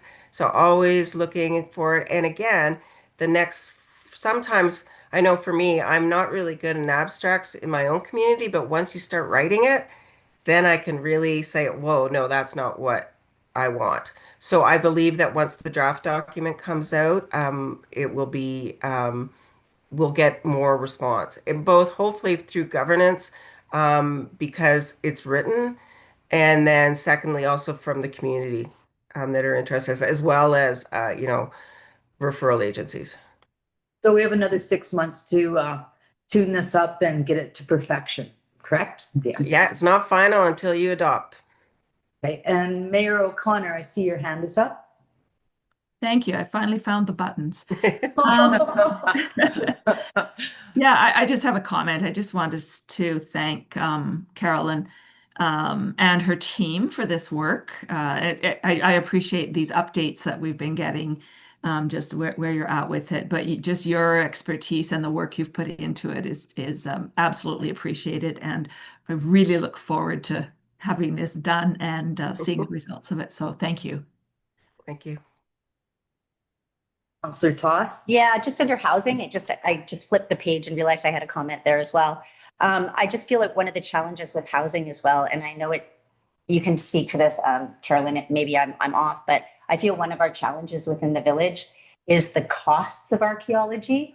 So that seems to be a barrier for people investing. So I don't know if that would make its way into one of our challenges columns, but for me, I see that as a significant challenge for attracting investors in. When you build a house, which I'm doing right now for the village, 2 of them, there's a lot of costs to worry about. And in some communities, it's serious steep slopes, it's water courses, and I mean, that arc site's been there for a really long time, and unfortunately, It's not the arc site. I'm completely supportive of archaeology. What I'm concerned about is people not investing because of the unknown cost, which has been reported to me. But I won't belabor the point. I understand that it's maybe not part of the OCP. Well, I seem to recall, correct me if I'm wrong, just not too long ago, we had a list of all the things builders would have to be knowledgeable about. And as you've said, it varies from location to location. If you're in a floodplain or a steep slope, there's additional costs. So just being aware of what the costs were, I think we improved that form so that people were aware of what they might incur.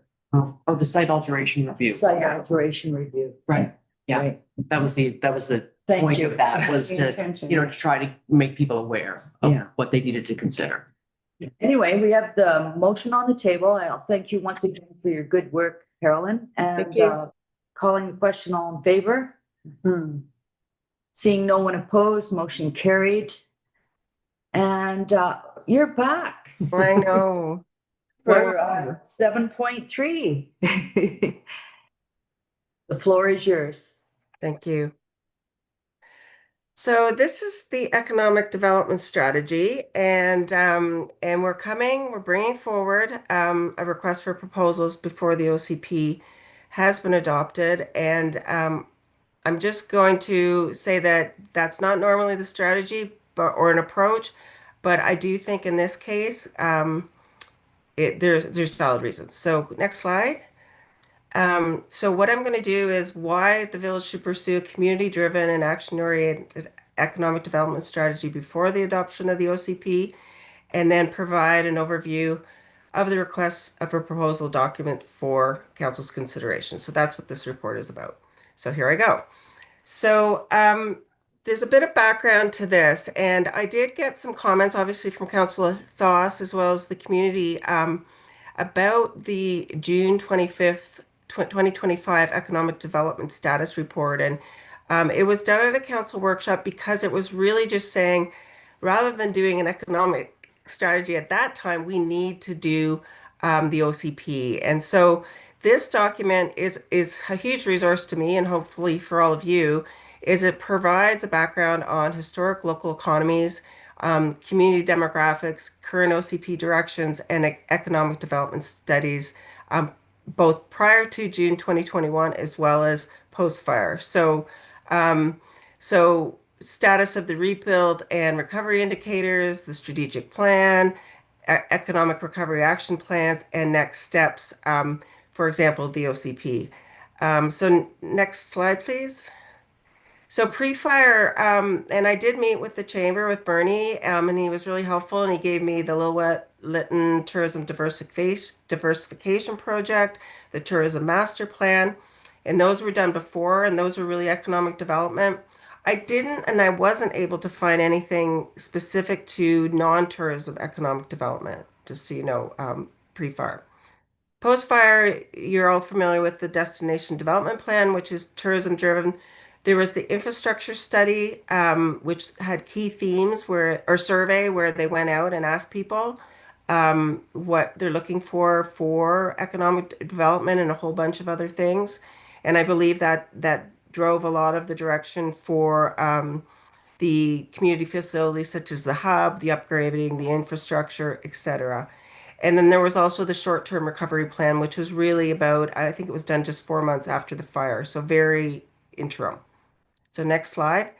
I think the report that most people reference is the O'Leary report. And it was dated 2023, but most of it was done in 2022. And the purpose was to provide guidance to the village and act as a resource for other agencies operating in the region to support business owners in the recovery process and set the stage for an example of collaboration reconciliation beyond the boundaries of the map, with objectives to facilitate ground-up solutions for economic recovery and to demonstrate the community that we listened to them and translated their needs into actionable path forward. So in talking to many people that did meet with this group, I know that a lot of really good information came through it. And so the key takeaway was, as much as the focus is on economic recovery and business, rebuilding homes was important as rebuilding businesses, which is, I thought, was actually not something that I think we all agree with that. So next slide, please. So then what it did is it went through a whole bunch of short-term and midterm actions.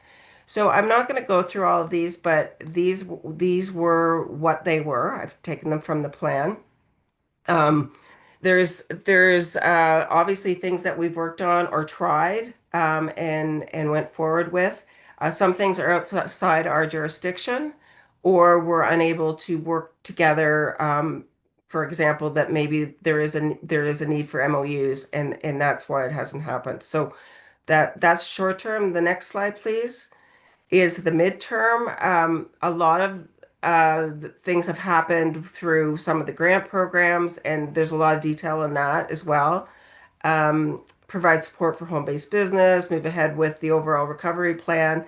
Um, uh, Obviously, all these things. Some, again, it's really hard, like a small volunteering reporting program to track additional costs. I don't even know where to start with that. So, as someone that has a roots really in municipal processes and I guess what we are legislated able to do, some of these have gone beyond what the village's responsibility are. But again, that report in June went through every recommendation and reported back to council on it.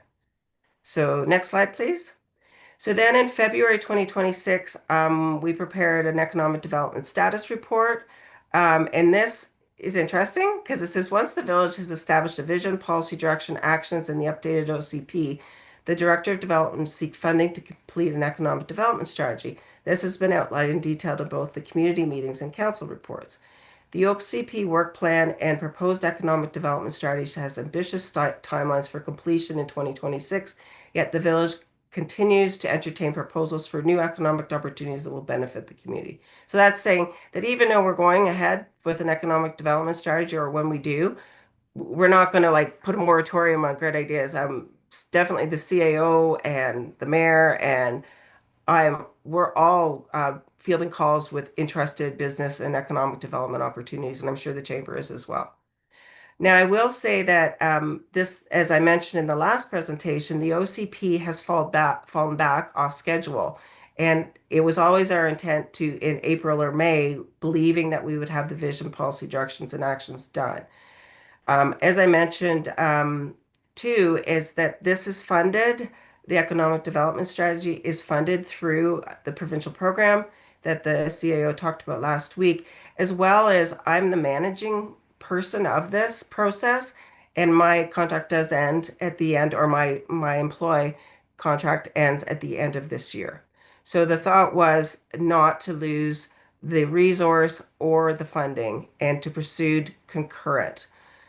So right now, do we really need an economic development strategy? And that's the question. Haven't we done enough? Is the community really asking for it? And just, this, as I've often said to you, this is not Carolyn saying you need an economic development strategy. This is what we heard from the project launch, the OCP workbooks, and the community conversations. And I'm not going to go through in huge detail all of those. It's in your report, highlighting all the comments. But definitely, this was the direction. I will say, though, that in comments before us, I think tourism, you guys pretty much know where you're going. The destination development plan is a solid document, and we're implementing it, and we have a vision. What the tough stuff is, like you said, green energy or economic drivers, or maybe we don't have one economic driver, but we have a whole bunch of small ones, or maybe we need to embrace something really unique. So next slide. So here's what we did for the request for proposal, key considerations. So we definitely don't want this off the shelf. This is something that we really want to be unique to Lytton and unique to Lytton's situation. So community driven again and inclusive and specific to Lytton. Clear working plan rather it's a clear sorry, there's a type of made by and for the Lytton area. It recognizes and furthers the engagement and consistency of the OCP updates. So we don't want a consultant that comes in and thinks he's just going to recreate the wheel. We want them to follow the work that's been done. And to Councillor Toss's point before, improved understanding and relationship buildings with Indigenous economic development, business, and entrepreneurial interests in the region. So Again, there's been some really terrific initiatives from the surrounding communities that we showcased a bit in the presentation on economic development, and we need to understand those. Build local capacity and resilience, supporting entrepreneurship, long-term community economic governance structures. Be actionable and realistic for small with limited resources community. So don't have like a full-time economic development like we're in Kamloops or something. This has to be realistic. Engage and work directly with business interests, Indigenous governments and economic development agencies, property owners and senior government, and non-for-profits. Matching potential businesses with vacant and underdeveloped lands. That's a real challenge. People sit on lands, but yet there's other people that would love to build housing or something, their business. So how do we match them? And we want to understand that through this whoever does the economic development strategy. Pursuing opportunities of potential insights on funds, funders, and philanthropy. Certainly in other communities I've worked at, and I will say in the States, it's more prolific, is philanthropy is big and to help a community achieve what they want to do. So let's just tap into that. I know we have already had quite a few community donors on some of the projects that's already gone ahead. And be clear, a working plan rather than a high-level strategy. So again, roll up the sleeves, let's get it done. So the next slide. So here's some ideas. What can we pilot here that cannot be piloted elsewhere? What economic systems make sense in a high identity, high visibility place, which is Lytton? How do we turn rebuilding into economic opportunity rather than restoration? How do we get property owners to develop their property that supports the local economy? How do we support local entrepreneurs? How do we increase tax base? And how do we invest in and attract new residents? So next slide. So the timeline, it's tight, and I will say it's deliberate. We want people that this is what they do. We don't want every right now. This economy, you would, if you had it open for a month, you would get every consulting agency, and in turn, our lack of resources within the community would make it really challenges. I think I experienced that with the essential housing proposal call. So the ones that do this, it won't be that hard for them to prepare an RFP. And then we'll recommend the consultant to council June 23rd with project completion November 30th, 2026, subject to the OCP, of course. The project will be funded by the Municipal Affairs 6.26 million wildfire recovery grant. Next slide. So that is the recommendation. Great. Would someone like to put that Also move. table? Councillor Toss, also Councillor Michelle. Discussion or comment? Councillor Toss?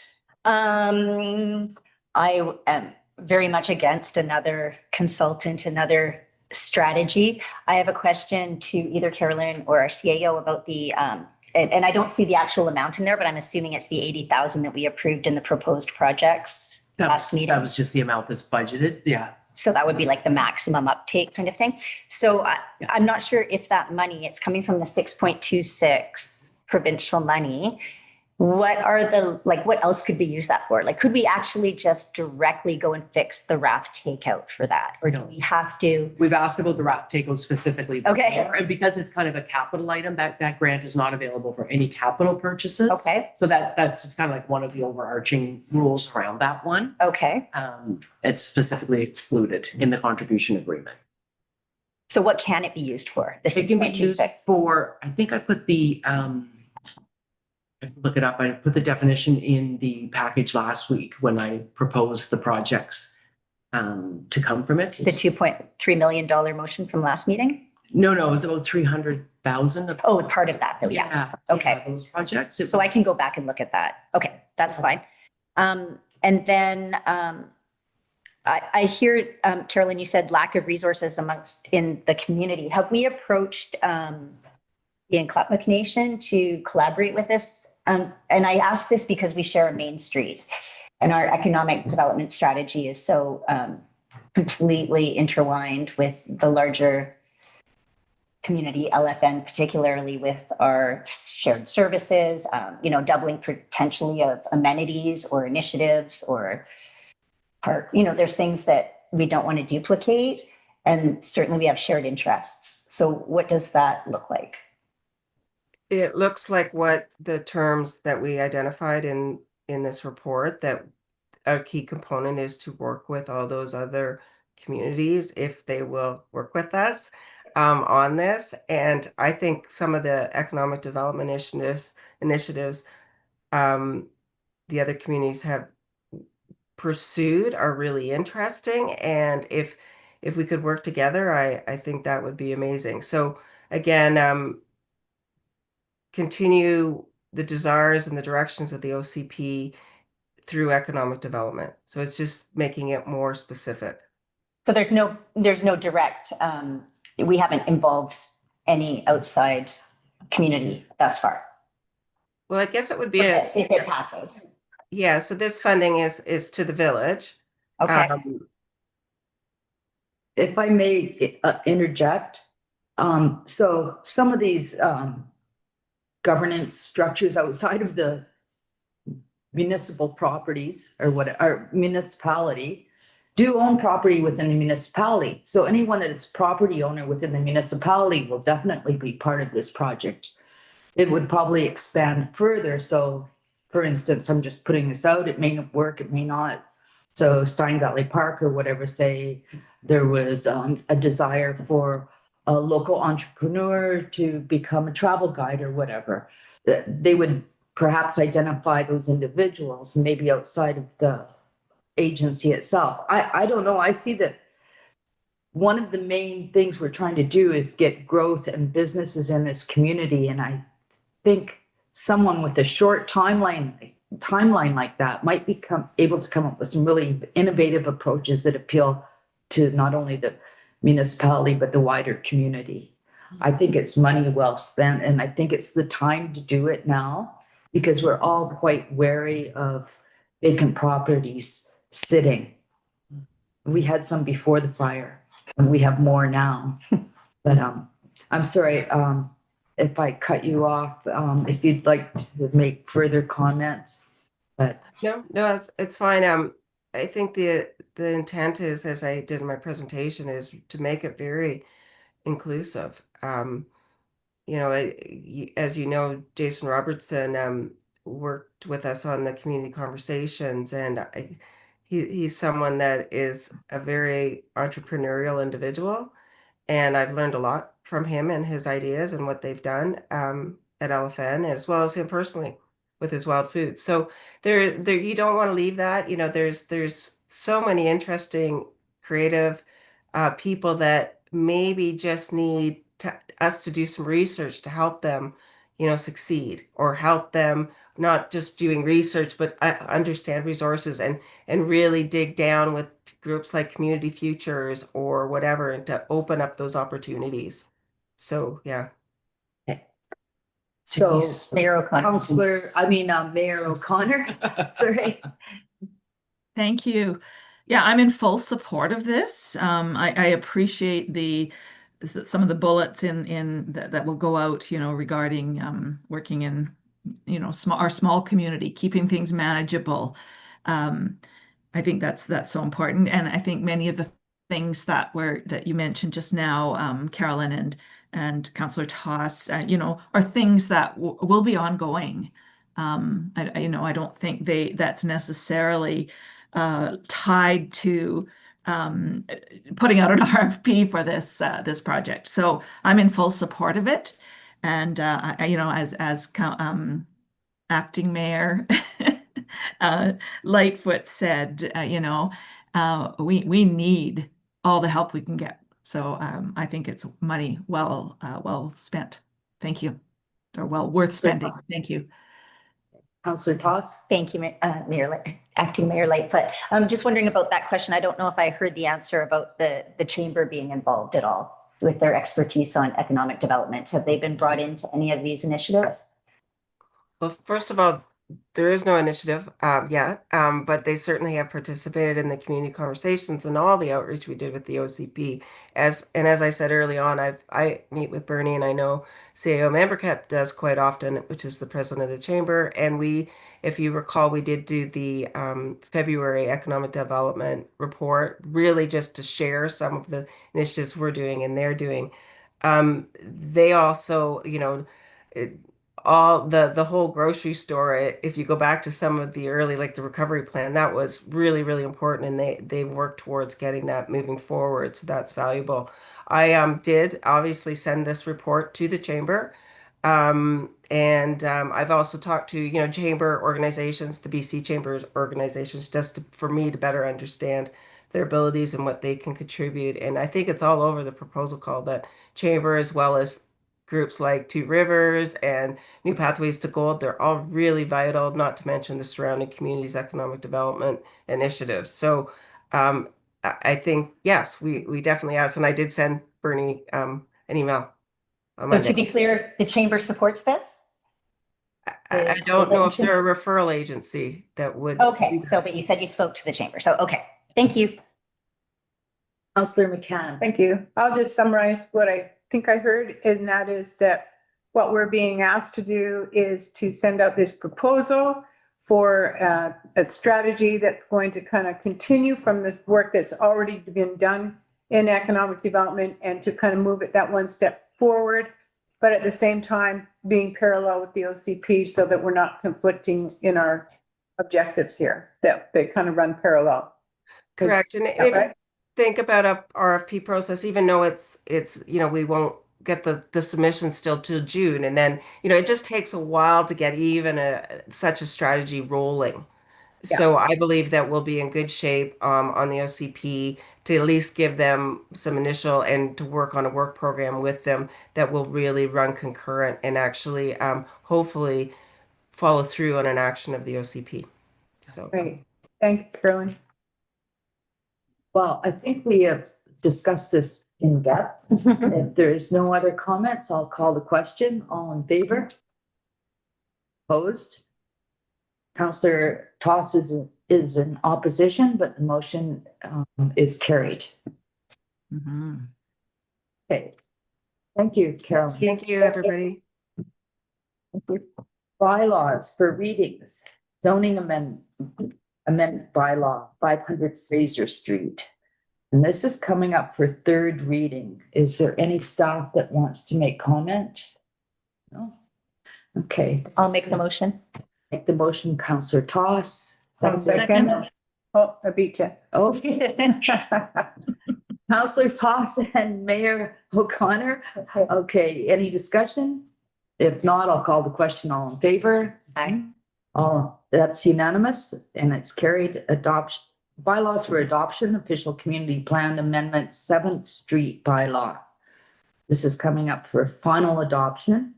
And I'll move. Mayor O'Connor and Councillor McCann. Sure. Okay. Any discussion?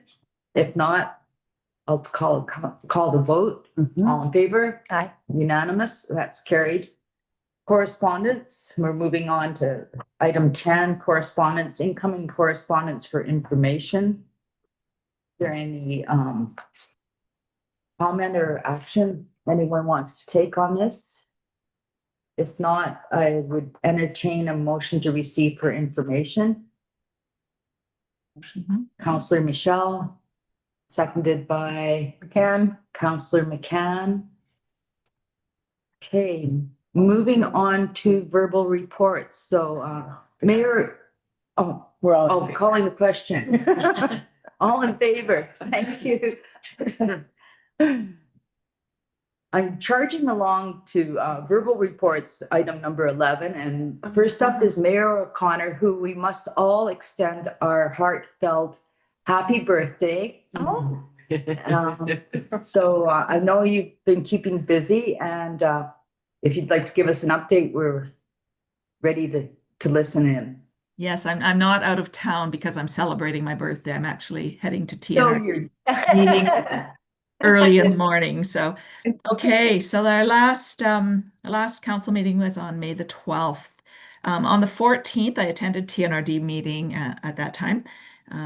There was a regular board meeting there. Of course, following that was the long weekend, the May Day weekend, which was a lot of fun. Lots of things happening at the Canyon Cruise day on the Sunday. I sat at a table for most of the time with CAO or CO Storoshenko, sorry, Corporate Officer Storoshenko, where we had the plans for some of the buildings, the hub and the village office, and we had a lot of people stop by, and we were able to talk about it, which was wonderful.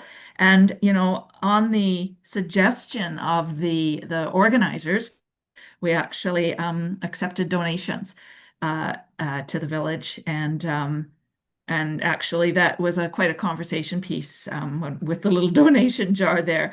And it was more for that, to draw attention. But we did raise $290, which will go into the donations budget to be used at a future date for things that aren't covered by recovery and all of the other budgets that we have. So people were very willing to do that, and we're very happy to see the plans and such that things that are going on in the village. Of course, the May Day parade, we participated in that. In the truck, in a new electric truck after decorating it. So nice not to have as windy a day as the year before. On Friday the 22nd, I was invited to an organization called Climate Caucus, and they're all across Canada, but the BC chapter invited me to do a presentation at their for an hour on that day. I don't know how many people came online, but I sort of told the Lytton story and then fielded any questions.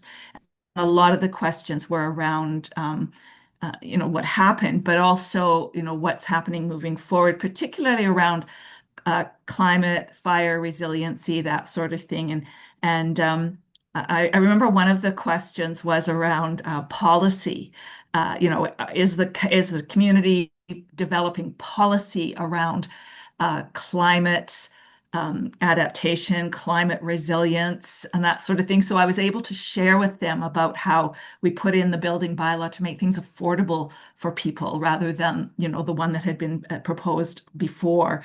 And at the end of the presentation, I actually suggested they check out our website, because that was one of the other things. Were we mandating the fire protection, fire smarting, and all of that sort of thing with the rebuilding? And I shared with them that no, we weren't mandating it, but we were strongly recommending, suggesting, and that we had materials on our website. And actually today I received an email from a counselor. I can't remember where she's from, but really appreciated the one-page sheet that's on our website around, the fire smarting and good practices around that. She said because typically it's pages and pages and pages. So she thought that.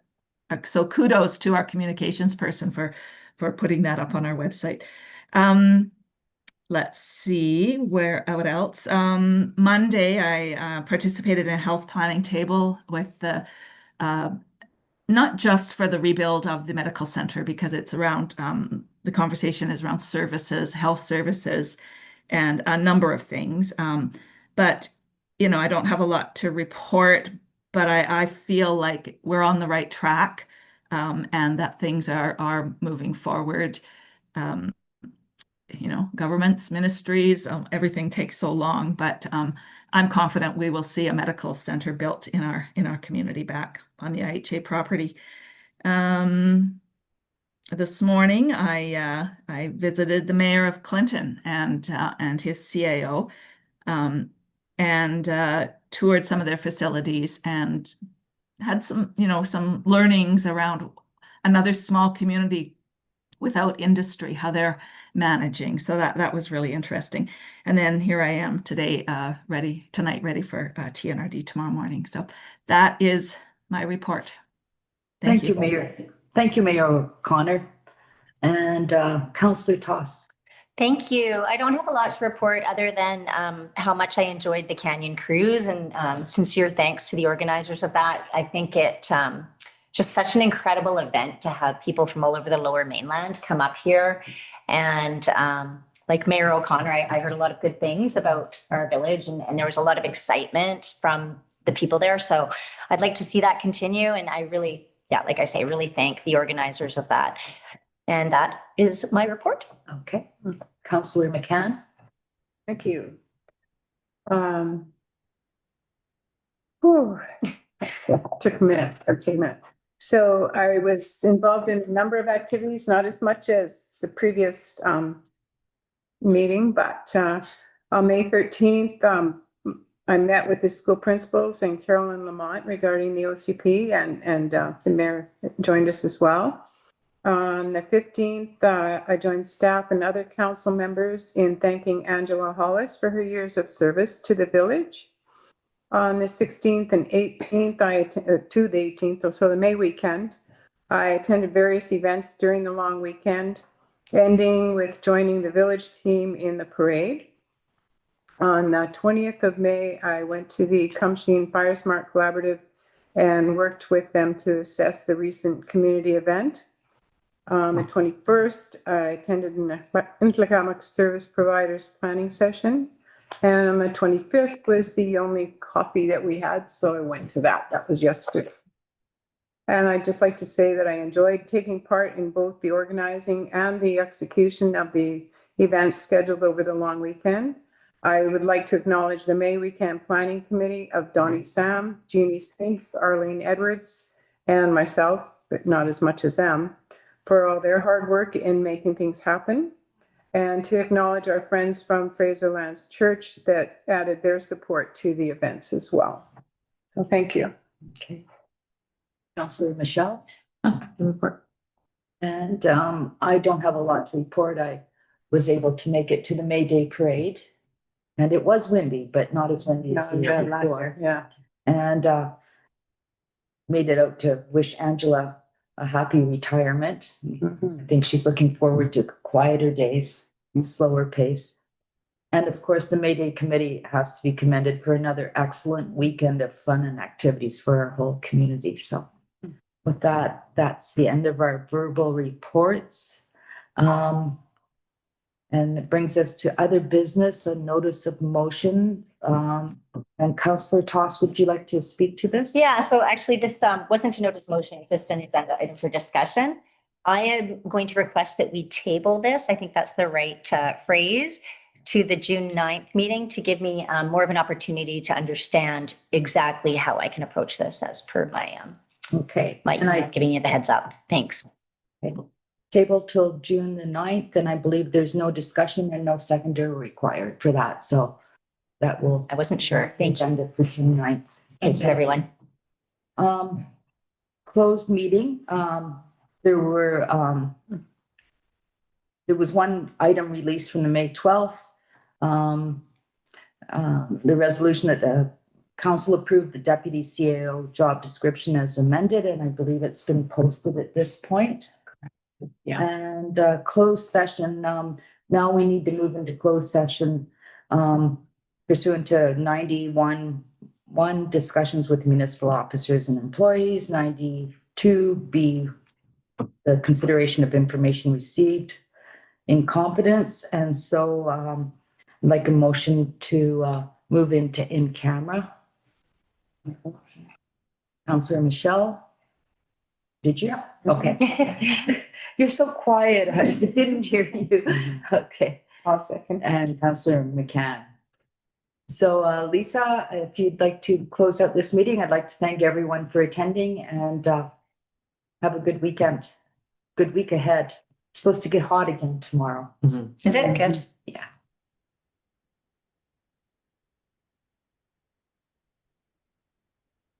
So Lisa, yeah, Lisa's muted maybe.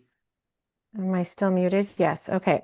I do want to just mention that we actually, according to our council procedure bylaw, we actually do need a motion to be able to table that item of Councillor Toss's. So I do need someone else to second it, and that the majority of council actually is okay with it. Okay, consider me corrected. Do I have a seconder? Sure. Okay, Councillor Perfect. Buchanan, Thank any you. discussion? Calling the question, all in favor? I can vote on that. I see Wonderful. it's unanimous. Thank you. Thank you so much.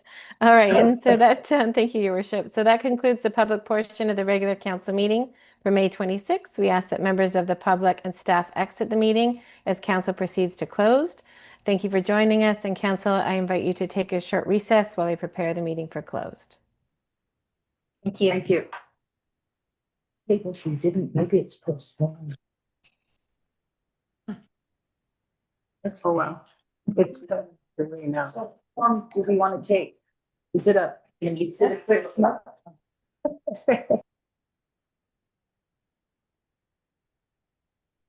Is everybody out? Everyone's out, yeah. Okay, good. Okay, I'll go for I my. have to, I'll hold go on for one my- second then. I do need Everybody's to on my live website. stream